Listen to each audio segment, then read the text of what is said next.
Welcome to Mission Driven Founders, where passion meets purpose. If you've ever dreamed of starting your own business, whether in beauty, wellness, or beyond, you're in the right place.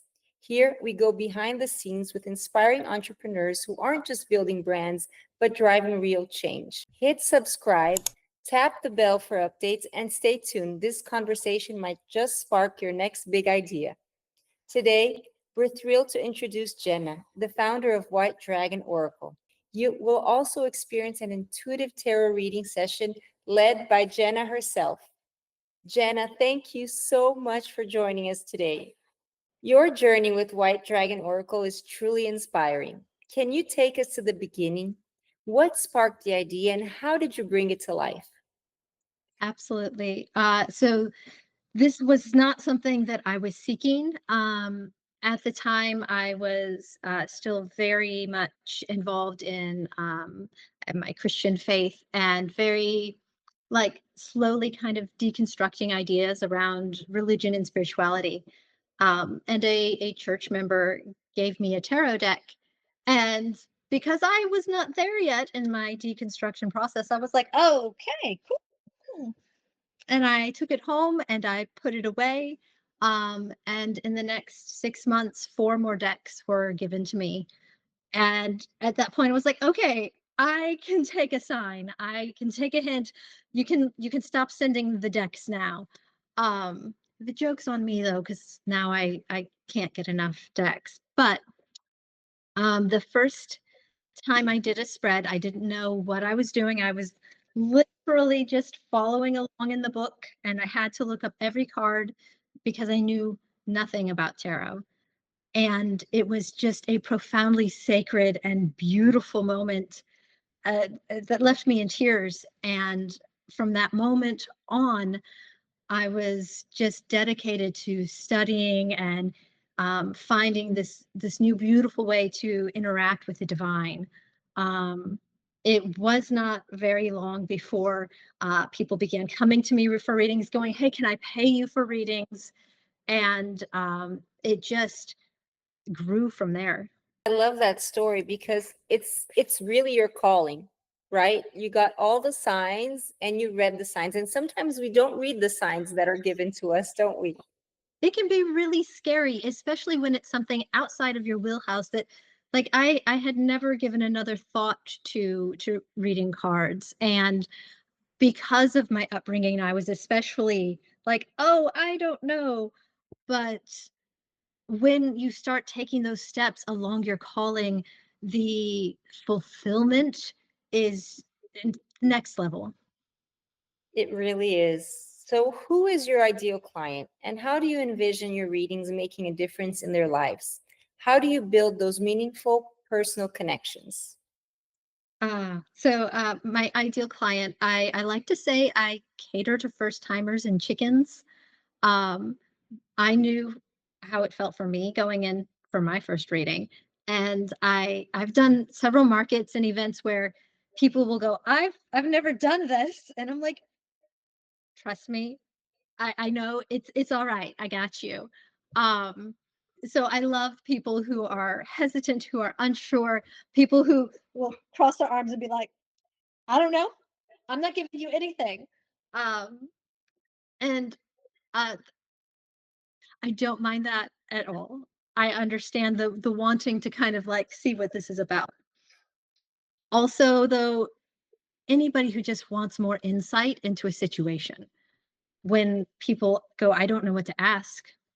Well, you can ask the universe to show you what it wants you to know. But if there's a situation that you're like, I just need to know more about what's going on, this is something that tarot is perfect for. I personally love tarot reading.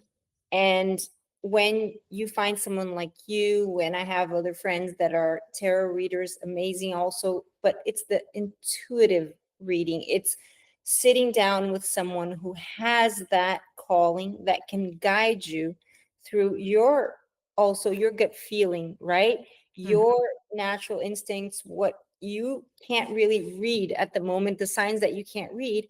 I believe that the tarot, the deck, the intuitive tarot reader like you will guide that person through that journey, to through that sign that sometimes they're not able to see, right? Or feel sometimes, or just sometimes we just hide a feeling because we think, oh, this is not really going to happen. It's impossible, but it does.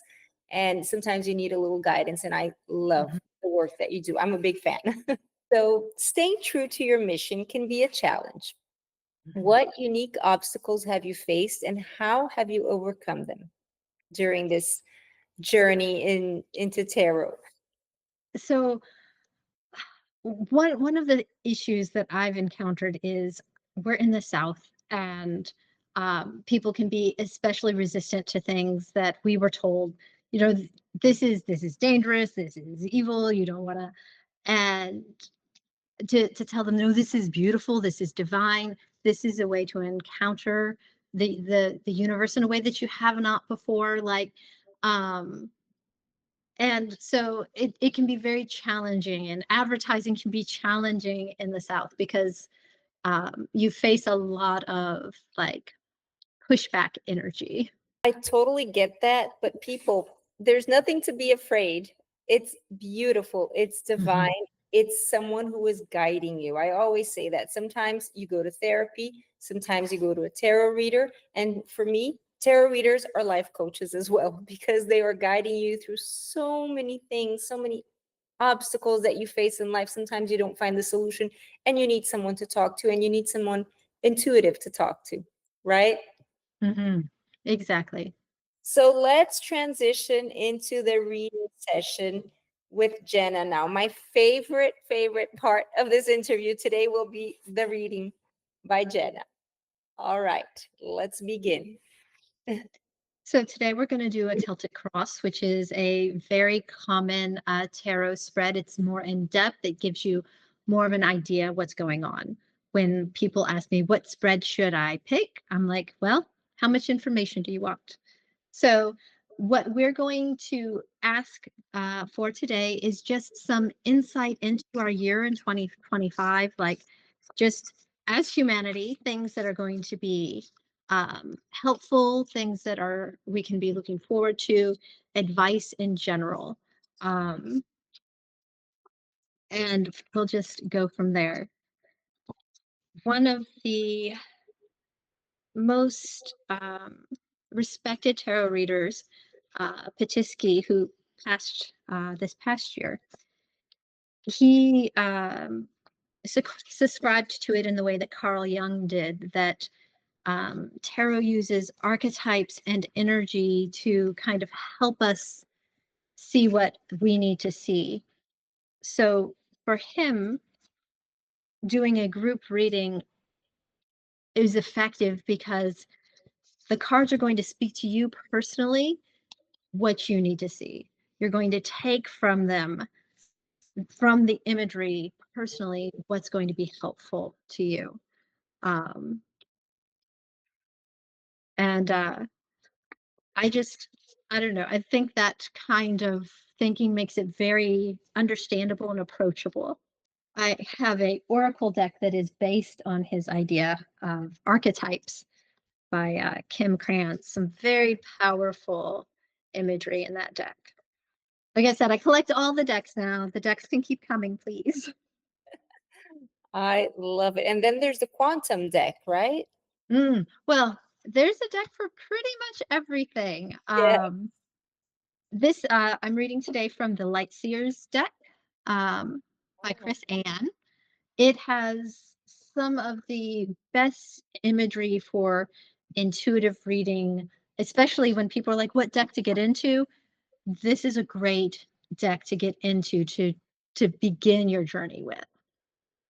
So I'm going to angle my camera down here and move the cards into view as we go. We start off at the center of the cross for a Celtic cross.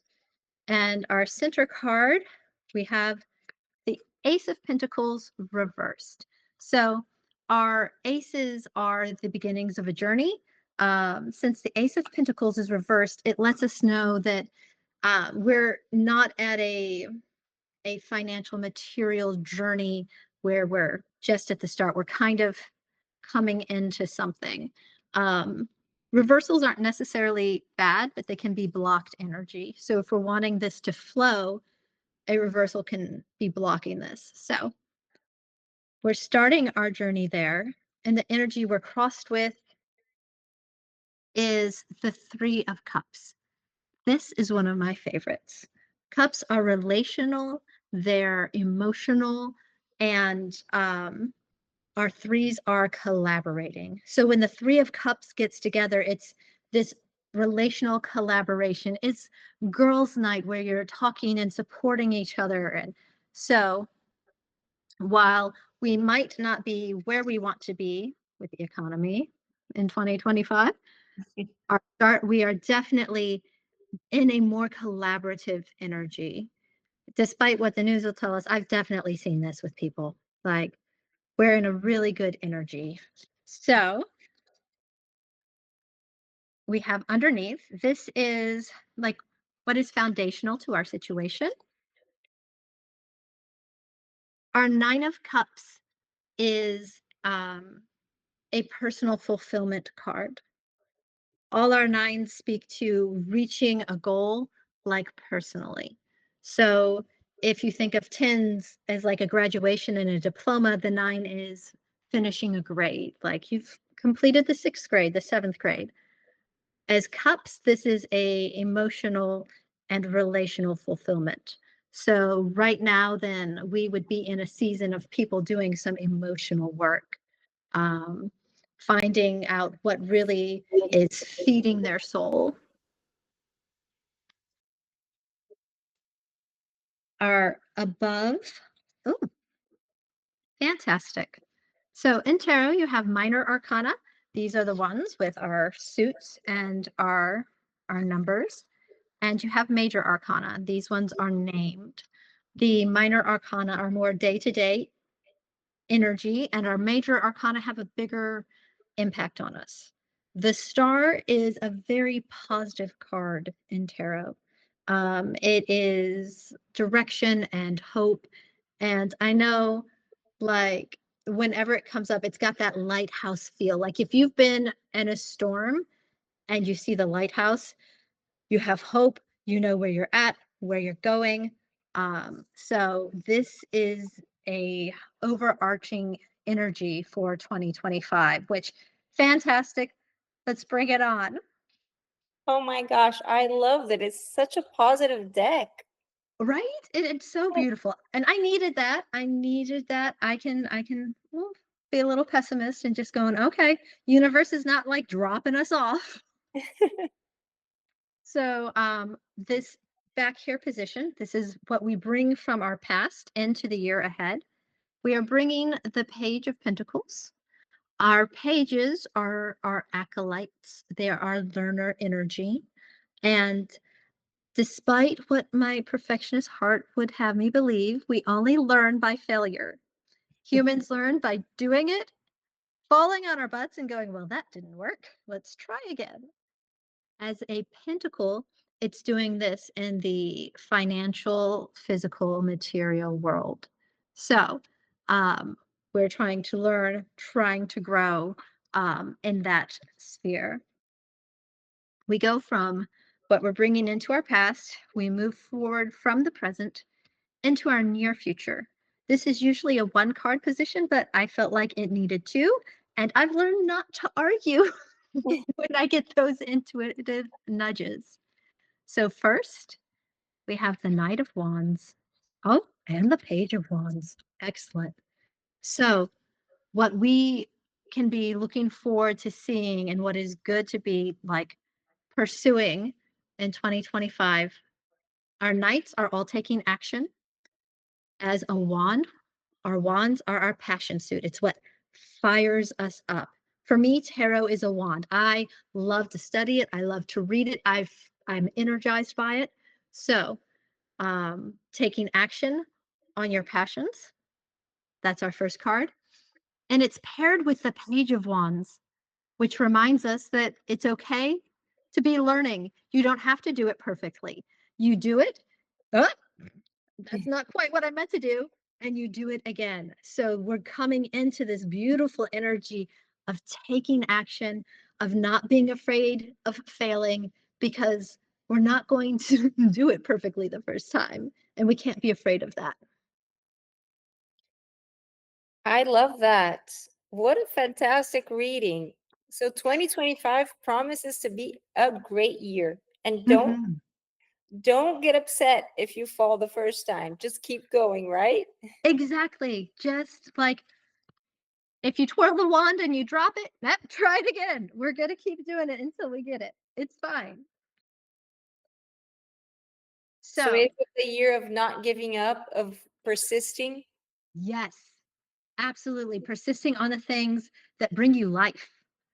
We've clearly have done some emotional work.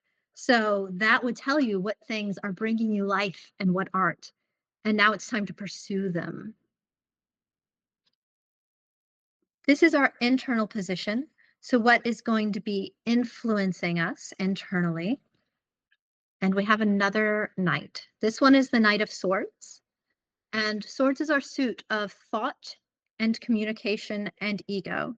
So, when we're taking action on our thoughts, it is this having logically pierced through something and said, okay, well, now I understand and I know what to do. So internally, really having this kind of clarity of thought to drive us into our action. Externally, so these will be influences outside of our control that will affect us. Oh, the Four of Swords. So the Four of Swords is one of my favorite of the swords cards. Swords can be a little pokey, especially when the suit lands on ego, but our fours are stability. Think of the four legs of a table. They're solid. They're not rocking. So the Four of Swords has this idea of things being calm and you being able to rest. So um, perhaps pairing with the star, like there's going to be some ability, but where the exterior to us is calm enough to allow for that mental rest.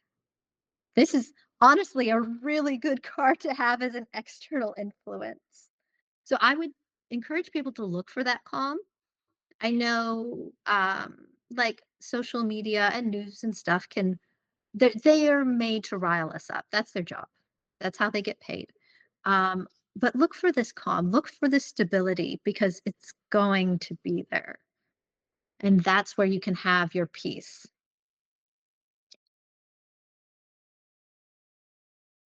Advice. I love this one. Please tell me, help me know what I can do. The Six of Cups. The Six of Cups is a beautiful energy. Our sixes have this energy of reciprocity to them, of giving and receiving. The Six of Cups, being emotional and relational reciprocity, has this idea of feeding each other, of when I'm good, I help you. When you're good, you help me. We carry each other in the relationship.